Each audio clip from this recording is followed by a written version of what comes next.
यहाँ से हमें यहाँ आधे रास्ते तक हम आ गए और आगे का मार्ग हमें और कठिन लगता है। अगर आप पीछे देखोगे इतना मार्ग भी तो प्रभु लेके आया है, आगे भी वो लेके जाएगा। लेकिन हम क्या करते हैं, जब हमारा ध्यान इधर उधर भटकता है और हम परमेश्वर से अधिक अपने पे भरोसा रखने लगते हैं। हमें लगता है यहाँ तक तो प्रभु ले आया, आगे मुझे खुद जाना पड़ेगा। बहुत सारे लोग हैं ऐसे।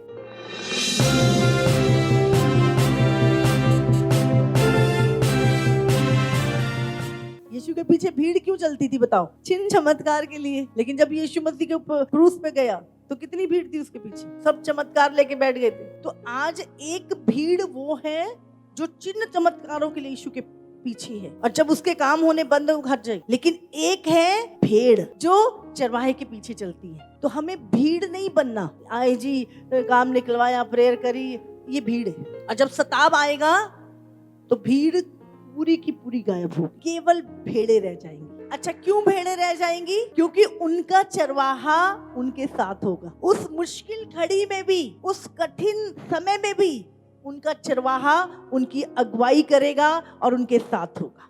जब कठिन समय आया, यीशु ने छोड़ा नहीं। कुछ समय के लिए सब तितर बितर भी हो गए थे, लेकिन यीशु मसीह एक एक के पास गया। पतरस के पास भी। बहुत सारे लोग इजरायली जब मिस्र से निकले, असल में वो अपने दुखों के कारण दुखी थे। देखो, हमेशा दो प्रकार के लोग हम देखे। एक वो जो अपने दुखों से दुखी हैं, उनके दुख दूर भी हो जाते हैं तो भी वो दुखी रहते हैं। एक वो जब वो दुखी होते हैं, परमेश्वर के पास आते हैं, उसके बाद वो उससे आजाद होने के बाद फिर उन चीजों पे ध्यान नहीं देते, वो परमेश्वर के पीछे चलना शुरू कर देते हैं और एक योद्धा बन जाते हैं। वो परमेश्वर के चीजों को समझ जाते हैं। जब परमेश्वर ने इजरायलियों को बुलाया तो बहुत बड़ी एक भीड़, 20 लाख से भी ज्यादा लोग, बताया जाता है कि 6 लाख तो सिर्फ लड़ने वाले योद्धा थे, जवान योद्धा जिनको हम बोलते थे। उसके अलावा औरतें, बच्चे, बुजुर्ग, बहुत सारी बड़ी भीड़ थी जो मिस्र से निकली थी। और वो कराहते थे, रोते थे, क्योंकि उनके ऊपर सताव बहुत था, उनको पीड़ा पहुंचाई जाती थी, गुलामी की लाइफ थी उनकी। और जब उन्होंने परमेश्वर को पुकारा, प्रभु ने उनकी सुधी ली परमेश्वर ने, और मूसा को भेज के उन्हें उस जगह से छुड़ाया। और अब ये सारी भीड़ को की अगुवाई कौन कर रहा है? मूसा। लेकिन परमेश्वर ने बताया कि मूसा की अगुवाई मैं कर रहा हूं। ध्यान करो, कई बार हमें लगता है कि हमारी अगुवाई एक मनुष्य कर रहा है, लेकिन प्रभु विटनेस देता है अपने कामों से, अपनी चीजों से। केवल मूसा अकेला नहीं चल रहा, इसीलिए आग का खंबा जो था वो मूसा के आगे चलता था। मूसा परमेश्वर के पीछे चलता था और उसके पीछे भीड़ चलती थी। पहले हमें हमेशा उस पैटर्न को समझना है। तो जब परमेश्वर के पीछे वो लोग चल रहे थे, परमेश्वर उनको कनान में, जहां पे दूध और मधु की धाराएं बहती थी, एक ऐसा प्लेस जहां पे शांति थी और जो उनका देश था, वहां पे प्रभु लेके जा रहा है। लेकिन ये देश किसी ने नहीं देखा था, ये देश सिर्फ परमेश्वर ने देखा था। और परमेश्वर इनकी अगुवाई कर रहा था खुद, और इन्हें लेके चल रहा था। रास्ते में बहुत सारी मुश्किलें आई, लेकिन हर मुश्किल का उपाय परमेश्वर के द्वारा किया गया। जब उन्होंने कहा इतनी बड़ी भीड़, भाई कैसे खाएंगे, कहां से इतनी जमीन लाएंगे, कैसे उगाएंगे, कहां से होगा? तो परमेश्वर ने कहा चिंता मत करो। प्रभु ने कहा सुबह सुबह जाया करना उठ के, और तुम्हें मन्ना मिलेगा। आज अगर हम कहें तो आज की वो मन्ना क्या है? जब आप सुबह प्रभु के चरणों में जाते हो तो प्रभु का वचन आप तक पहुंचता है और वो आपको, आपकी अगुवाई करता, आपको खिलाता, आपको तृप्त करता है। उनको मन्ना मिलता था। जब पानी की जरूरत होती थी, चट्टानों में से पानी निकलता था। आज भी मूसा की खोदी हुई चट्टानें संसार में है। जो परमेश्वर ने मूसा के द्वारा जो चट्टानें खोदी थी, आज भी वो चट्टानों में से पानी निकलता है। वो जो भी कहते थे, प्रभु उनकी हर जरूरत तो पूरी करता था। लेकिन अगर हम कहें कि मुश्किलें नहीं आएंगी मार्ग में, तो ऐसा नहीं। जब आप और मैं प्रभु के मार्ग में निकल गए, प्रभु ने हमें छुड़ाया। जिस भी मुसीबतों में हम थे, प्रभु ने हमें छुड़ाया, हमें बताया कि मैं ही परमेश्वर हूं, तेरा बनाने वाला मैं ही हूं। और अब हम जब उस स्वर्ग की ओर जा रहे हैं। हमारा सब देश कहाँ है? स्वर्ग में। तो अब रास्ते में क्या है, रोज मुश्किलें आती हैं, आती नहीं आती। अभी आप आने में भी कुछ ना कुछ दिक्कत तो आई होगी पक्का। एक छोटी सी दौड़ को भी जब हम दौड़ते हैं, यहाँ से यहाँ पहुंचने में भी हमें दिक्कत आती है। तो हमारी जो लाइफ में जब हम चल रहे हैं तो एक दौड़ है, ये मसीह जीवन एक दौड़ है, उसे दौड़ रहे हैं और हमें पता है ये गोल है मेरा, मुझे यहाँ तक पहुंचना है। तो हम प्रतिदिन दौड़ते हैं और जब हम दौड़ते हैं तो विपरीत लोग और विपरीत परिस्थितियां हमेशा मार्ग में आएंगी। कभी मत सोचे कि मसीह जीवन में आ गए तो बस जी स्वर्ग में ही हम लोग चले गए। प्रतिदिन विपरीत लोग, विपरीत परिस्थितियां तुम्हारे जीवन में आएंगी। विपरीत लोग मतलब जो तुम्हें नहीं समझती होंगी, जो तुम्हारे विरोध में चलते हैं, समझे, तुम्हारे साथ एग्री नहीं होते। और विपरीत परिस्थितियां मतलब जो तुम नहीं चाहते वो चीजें होती हैं, और ये हमेशा हमारे साथ होती हैं, चीजें आती हैं। लेकिन हमें याद रखना है अपनी पहचान को।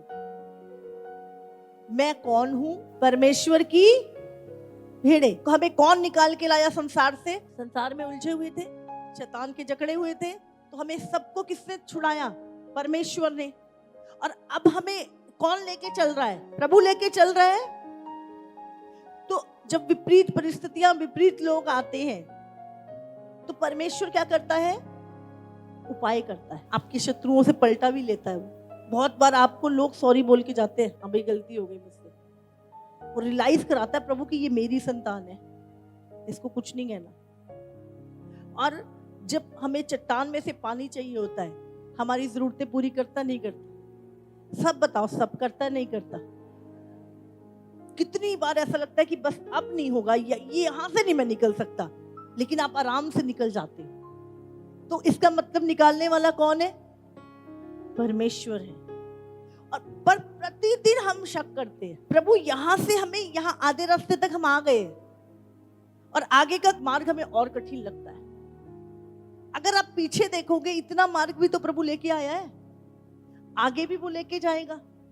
लेकिन हम क्या करते हैं, जब हमारा ध्यान इधर उधर भटकता है और हम परमेश्वर से अधिक अपने पे भरोसा रखने लगते हैं, हमें लगता है यहां तक तो प्रभु ले आया, आगे मुझे खुद जाना पड़ेगा। बहुत सारे लोग ऐसे, जब उनकी चीजें बढ़ जाती हैं या वो किसी भी तरीके से कहीं पे स्टैंड हो जाते हैं, तो उनको लगता है कि अब जी मेरे ऊपर आ गया सारा बोझ, अब तो मुझे ही उठाना पड़ेगा, अब तो मुझे ही कुछ करना पड़ेगा। और हम भूल जाते हैं कि जब कुछ नहीं थे, कहां से प्रभु ने हमें निकाला और कहां तक पहुंचा दिया। तो आगे की जो दौड़ है, आगे का जो मार्ग है, वो भी परमेश्वर ही तय करेगा। तुम्हारा काम है सिर्फ परमेश्वर को फॉलो करना। नहीं प्रभु तूने उस मुसीबत से भी निकाला था, उस टाइम तो बस मेरी हो गई थी कि अब नहीं बचूंगा, लेकिन प्रभु तूने मुझे उस समय भी बचाया। अगर मैं इतनी बड़ी बड़ी चीजों के लिए आज मैं जीवित हूं, प्रभु तेरी दया है, तो मैं अब क्यों अपने ऊपर भरोसा करूं? तेरा वचन कहता है धन्य है जो परमेश्वर के नाम पे भरोसा करते हैं, वो कभी लज्जित नहीं होंगे। धन्य है जो प्रभु के नाम पे भरोसा करते हैं, वो कभी लज्जित नहीं होंगे। बहुत सारे लोग निकले तो सही, लेकिन कुछ लोग क्या करने लगे? कुड़कुड़ाने लगे, मरने के लिए ले आया यहाँ पे, हमें जंगल में ही हमारा ढेर हो जाएगा, जानवर खा जाएंगे हमें, कहाँ है परमेश्वर? बहुत सारे लोग ऐसे भी हैं जो प्रभु पे नहीं भरोसा, कुड़कुड़ाते हैं। क्या हुआ रास्ते में कुड़कुड़ाने वालों का? नाश। जिन्होंने प्रभु पे भरोसा, निकालने वाला प्रभु, इतने बड़े बड़े चमत्कार देखे प्रभु के, और लेकिन आगे उन्होंने प्रभु पे भरोसा नहीं किया और कुड़कुड़ाए और वो नाश हो गए। और दूसरे कौन थे? जो परमेश्वर की व्यवस्था पे नहीं चले। उन्होंने क्या किया? अपने आप को पवित्र नहीं बनाए रखा। प्रभु उस जगह पे उनको लेके जाना चाहता था, लेकिन वो क्या हुआ? व्यभिचार करने लगे, वो अपने शरीर की अभिलाषाओं को पूरा करने लगे और प्रभु के डर में ना चल के, तो वो भी क्या हुआ? उनका नाश हो गया। तीसरे वो लोग थे जो परमेश्वर को छोड़ के क्या? मूर्ति पूजा करने लगे। जो जीवित परमेश्वर आग का खंभा बन के उनके सामने चल रहा था, और वो क्या था? जो मिस्र की विधियां, जो संसार के काम थे, जो संसार में तुम लोग करते थे, जब परमेश्वर के पीछे चलना नहीं भाया उनको, तो उन्होंने क्या किया? अपने लिए वही मिस्र के ईश्वर गढ़ लिए। मिस्र के ईश्वर कौन थे? मिस्र में किन लोगों की चीजों की पूजा होती थी?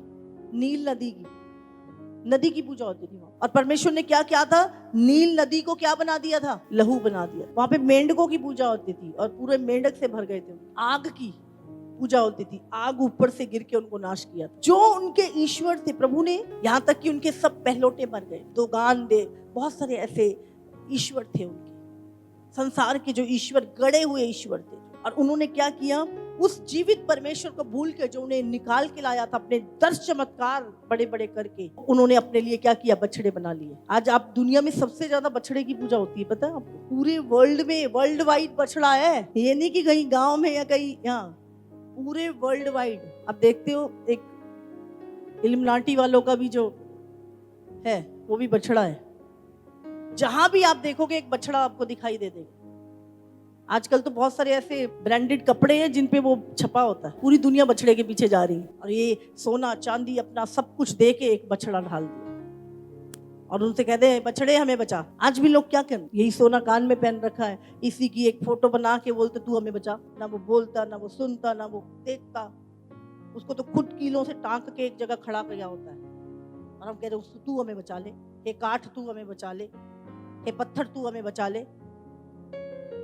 जीवित मनुष्य को जीवित परमेश्वर की जरूरत है। बाइबल कहती है परमेश्वर अपनी सांस से पूरे आकाश मंडल को साफ कर देता। परमेश्वर का दाहिना हाथ तुम्हें छुड़ाता है। परमेश्वर की आंखें धर्मियों को नित्य देखती रहती, उसके कान उनकी दुहाई पर सदा लगे रहते हैं। इसीलिए हम कहते हैं परमेश्वर ने हमें अपने स्वरूप और अपनी समानता में बनाया है। हमारा परमेश्वर, हम क्यों बोलते हैं परमेश्वर जीवित परमेश्वर है? अगर वो जीवित ना होता तो यहाँ पे फोटो खड़ी होती। वो जीवित परमेश्वर है, हम पुकारते हैं वो सुनता है, हम उसे देखते हैं और वो हमें देखता है। क्रूस क्या है? क्रूस को हम पूजा नहीं करते। क्रूस एक चिन्ह है जहां पर यीशु ने आपके और मेरे पापों के बदले उस मौत को लिया। यहाँ पर ही मौत हारी थी, यहाँ पे ही शैतान हारा था। और जब हम उसे देखते हैं, उसे शैतान जहां पे भी क्रूस को देखता है उसको अपनी हार दिखाई देती है। वहां पे मृत्यु हार गई थी। तो क्रूस क्या है? वो हमारी जीत का निशान है। और वो सारे अधिकार जो शैतान ने मनुष्य से छीन लिए थे अदन में, वो सारे अधिकार वहां पे हमें दोबारा मिले। और क्रूस पर ही शैतान का खुल्लम खुल्ला तमाशा बनाया गया था। इसलिए क्रूस हमारे घमंड का निशान है। शैतान ने तो लिखा है, आप जानते हैं क्रूस एक श्रापित, सबसे श्रापित जो लोग होते थे, चोर डाकू, उन्हें लटकाया जाता था क्रूस पे। और शैतान ने जब यीशु को काट पे लटकाया तो उसको, वो तो बड़ा खुश हो रहा था, देखो मैंने सबसे श्रापित मौत दे दी यीशु मसीह को। देखो लोग घृणा करेंगे कैसा प्रभु मर गया, लेकिन यीशु मसीह जब मुर्दों से जी उठा, शैतान का खुल्लम खुल्ला तमाशा बनाया और मृत्यु को हराकर हमें अनंत काल का जीवन यीशु ने दिया। इसलिए बाइबल कहती है जो पुत्र पे विश्वास करता है अनंत काल का जीवन उसका है। कहां पर शैतान खुश हो रहा था कि कितनी शापित मृत्यु मैंने यीशु को दी, लेकिन जब यीशु मुर्दों में से जी उठा तो वही क्रूस आज हमारी ताकत बन चुका है। यीशु ने वहां पे मौत से ही, पर यीशु ने हमें वहां पर अनंत काल का जीवन दे दिया। आज हमें सचमुच तो हम जीवित लोग हैं और जीवित परमेश्वर की आराधना करते हैं और उसके जीवित वचन को मानते हैं। केवल पढ़ते नहीं है, केवल तकिए के नीचे रख के सोते नहीं है, केवल छाती से नहीं लगाते, केवल माथे से नहीं लगाते, इसे हम इस पे चलते हैं। और प्रभु के पीछे चलना, उसके वचन के पीछे चलना है। तो मसीह जीवन क्या है? जब आप यीशु के पीछे चलते हैं, यीशु का वचन कहता है उसके पीछे चलना, यीशु के पीछे चलना है। और जब जैसे जैसे आप उसके वचन पे चलते जाते हो, मार्ग अपने आप खुलते जाते हैं, उपाय अपने आप निकलते जाते हैं। आज जितने भी लोगों की आप टेस्टमनी सुनोगे, उन्होंने प्रभु के वर्ड को फॉलो किया। चाहे उन्होंने बीज बोया, चाहे उन्होंने विश्वास की प्रार्थना कराई, चाहे वो विश्वास से चर्च में आए, उन्होंने कुछ भी किया, लेकिन उन्होंने प्रभु के वचन, जैसे उन्होंने वचन को पूरा किया, उनकी लाइफ में मिरेकल हुआ, उनका उपाय उन्हें मिला। जब हम अकेले थे तब उसने नहीं छोड़ा हमें। हाँ, अब तो परमेश्वर, उसके दूत, पवित्र आत्मा, हमारी कलीसिया, हमारे अगुवे, हमारा पूरा परिवार, पूरा स्वर्ग अब हमारे साथ है। अब हमें क्या घबराने की जरूरत है। सबसे बड़ा युद्ध क्षेत्र जो है वो हमारा मन है। सबसे ज्यादा लड़ाई कहाँ होती है? मन में। परमेश्वर का वचन कहता है, यिर्मयाह में लिखा है, मन में एक असाध्य रोग लगा हुआ है। सबसे अधिक तू अपने मन की रक्षा कर, क्योंकि जीवन का मूल स्रोत मनुष्य जहां जाता है उससे पहले उसका मन वहां जाता है। आप चर्च आए हो, पहले मन आया कि तुम आए? हाँ, आज मुझे चर्च जाना है, तो आपने अपने आप को पहले से ही चर्च में देख लिया था, पहले ही वो रास्ता भी दिख गया था आपको, आप यहाँ पहुंच भी गए थे पहले से, शरीर बाद में आया। इसीलिए मन तुम्हें डराता है, ये हो जाएगा, वो हो जाएगा। मैं बोलती भाई कुछ नहीं होएगा, तू ठीक तो सही, तू ही कर देता सारा कुछ, ना भी कुछ होना हो ना तू कर देगा। तेरी जवान जो है ना इतनी बेकार है कि तू सब कुछ बोल के पहले ही कर देगा। आज ना लोगों की जो मुंह है ना, भाई क्या होगा, मर जाएंगे भाई, ये हो जाएगा, ये हो जाएगा। ठीक तो सही, वेट, प्रभु में भरोसा रख, देख प्रभु कैसे। मैं सच में बोल रही हूँ, बहुत सारे कठिन चीजें आती थी मेरी लाइफ में, तो मैं ना एक साइड पे हो जाती थी।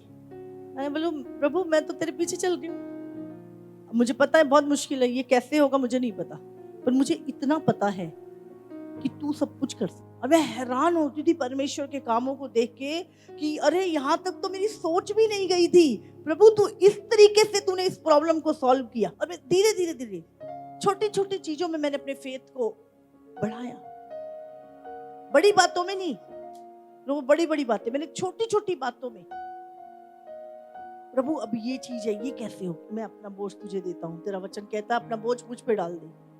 और मैं साइड पे होके आराम से, मैं टेंशन नहीं लेती बिल्कुल भी, आराम से बैठ जाती थी। अब देखती प्रभु ये तो प्रभु अब मुझे पता है ये खत्म हो गई ये चीज, अब ये प्रभु ये यहाँ पर कुछ नहीं है, अब कैसे मार्ग खुलेगा, अब कैसे चीजें होंगी। और मैं बैठ के देखती थी, और छोटी छोटी चीजों से मेरा फेथ, जब मैंने छोटी छोटी चीजों में प्रभु को देखा अपने आगे आगे चलते, भले वो एक छोटी सी 100 रुपए की चीज है, चाहे वो छोटी छोटी चीजें होती थी पहले, पर उन चीजों से मेरा फेथ इंक्रीज हुआ। और मैंने प्रभु पे, अगर परमेश्वर उस समय तू था, आज भी तू है, और कल भी, और मेरे बुढ़ापे तक भी, और प्रभु तेरे आने तक भी तू ही है जो मुझे संभालेगा। हमें 50 साल मिले सपोज करो, या हमें 70 साल मिले, गिनती है कि नहीं उसकी, 365 दिन, 1 साल। ऐसे ही हम सबके पास क्या है, एक लिमिटेड टाइम है। यीशु मसीह आ रहा है बहुत जल्द, लेकिन अगर हम वो भी साइड में करो तो भी हमारे पास क्या है, एक लिमिटेड टाइम है अपनी लाइफ का। समझ आ रही है हमको? एक दिन जो तुम्हारी जिंदगी का निकल गया वो वापस नहीं आएगा कभी भी। लोग कहते हैं उम्र बढ़ रही है, घट रही है, तुम्हारी उम्र बढ़ नहीं रही, घट रही है। हमारी एक दौड़ है जो हमने 60 साल 70 साल में वो उसे पूरा करना है। तो क्यों ना उस, जैसे पौलुस कहता है कि मैंने अपने विश्वास की अच्छी दौड़ को पूरा किया है, मैं डगमगाया नहीं, मैं कुड़कुड़ाया नहीं, मैं व्यभिचार में नहीं गिरा, मैं गलत चीज में नहीं फंसा, मैंने आज अपनी अच्छी दौड़ को पूरा किया है, मैंने अपने विश्वास की दौड़ को पूरा किया है, और आज मैं परमेश्वर के साथ, मेरा मन मुझे दोष नहीं देता किसी बात में। अच्छी दौड़ को पूरा कर। और ये दौड़ प्रतिदिन की है, प्रतिदिन मुसीबतें आती हैं, विपरीत लोग आते हैं। अपने आप को अपने आत्मा के फलों से भरे रखो। जल्दबाजी में कुछ बोलो मत, गलत कन्फेशन मत करो। हम घबरा के इतना गलत बोल देते हैं कि वो बीज बन के पूरे हो जाए। बाइबल में लिखा है कि तुम्हारे मुंह, मनुष्य अपने मुंह के का जो फल है उससे जीता है। मुंह के वचन क्या है, एक फ्रूट है। आप जो बोओगे जो बोलोगे वो आपके साथ होगा। आप जानते हैं बहुत सारे लोग बचपन में जैसे कोई बोल देता था, भाई तू तेरी उम्र बहुत छोटी है, तू मर जाएगा। हाँ, बहुत सारे पत्रियां बनवा लेते हैं, जन्म पत्रियां, है ना, उसमें पता नहीं क्या क्या ऊटपटांग चीजें लिख देते, तेरा एक्सीडेंट होएगा, तेरे खुजली की बीमारी होएगी, तेरा को ये होएगा वो। और बंदा ना इतना, और जब उसको कुछ होता है ना तो वो कहता है ये तो पहले से ही लिखा था, ये तो होना ही है। और उसको इतना पक्का विश्वास होता है कि नहीं मेरी पत्री में लिखा है तो ये होगा। पत्री में लिखा है नहीं है, उसने जो विश्वास कर लिया कि ये होगा, इसलिए उसके साथ ये चीजें होती। इसीलिए जब मैं प्रभु में आई तो सबसे पहले मैंने अपने बच्चों की पत्रियां फाड़ी। सबसे पहले यही काम किया था मैंने, कंप्यूटराइज बनी हुई थी दोनों फाड़ी, क्योंकि प्रभु का वचन कहता है कि मैंने जो योजनाएं तुम्हारे लिए रखी हैं वो सब तुम्हारे लाभ की है, उसमें से एक भी तुम्हारी हानि की नहीं। जब मैंने ये वचन को पढ़ा तो मैंने बोला सारी योजनाएं परमेश्वर की मेरे लाभ की हैं, उसमें से एक भी मेरी हानि की नहीं। जब मेरी हानि की योजनाएं है ही नहीं, जो इसमें हानि की लिखी है वो फाड़ के फेंक। प्रभु के वचन पे ऐसा फेथ हो तुम्हारा, नहीं ये भी रख लो वो भी हो जाएगा। दो चित्ते दो अगले लोग परमेश्वर के साथ कभी भी पूरा प्रतिफल नहीं पा पाते। अगर आप परमेश्वर के साथ चल रहे हैं तो जो वचन कहता है वही तुम्हारे साथ होगा। हालेलुया।